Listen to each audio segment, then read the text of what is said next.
Hi, this is Laura, and I'm with the Material Girlfriends on tips on perfect piecework.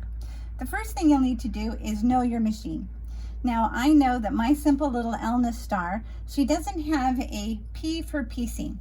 Check the menu on your fancy sewing machines. Sometimes, if you just press the correct button, the needle and the foot will align perfectly and you're ready to sew. Now, I happen to know that on my little Elna, I need to set this needle position at 4.5. This is my Material Girlfriends seam gauge. You can use multiple different gauges, but I can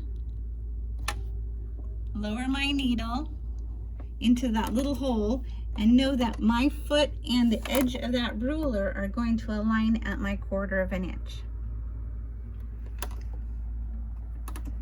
Now we're going to raise my needle. And once I've finished with my little seam gauge, I'm going to go ahead and slide it right back in its little ruler.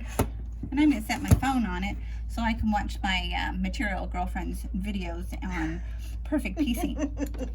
Now I'm going to put on my fancy little glasses and I'm going to thread my needle. Now the thread that you use, you want to use the color that is the absolute lightest to match. I have my glasses on and everything. There we go. So you want to use the lightest thread that matches your fabric. So if I'm using these two threads, I might use a very light gray in order to piece these pieces together. If I was sewing with white pieces of fabric, I would use a white thread. I have a black thread on there today just so that you can see the seam.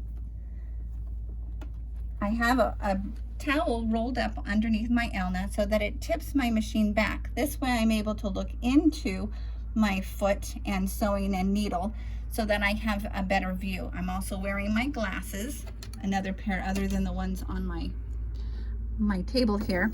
Now here's the hard part. Watch this section of the foot right here. You're not going to watch the needle. It is so tempting just to watch the needle. It's mesmerizing and it moves. You actually just want to watch right here as you sew along.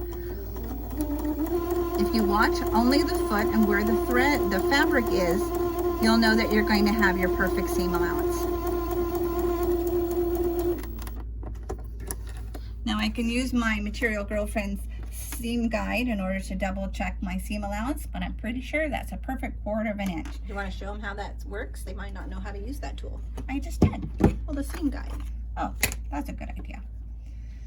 So here I'm going to line up that seam guide right with that seam, and I know that I've got a pretty perfect 1/4 of an inch seam. I'll move it off, move it on, move it over. That looks pretty awesome. Good job. Now I'm also going to now write down that 4.5 because if I turn my head, I'll have forgotten the position that I needed, and I'm going to put it on my sewing machine so that I remember next time. Thank you for joining me.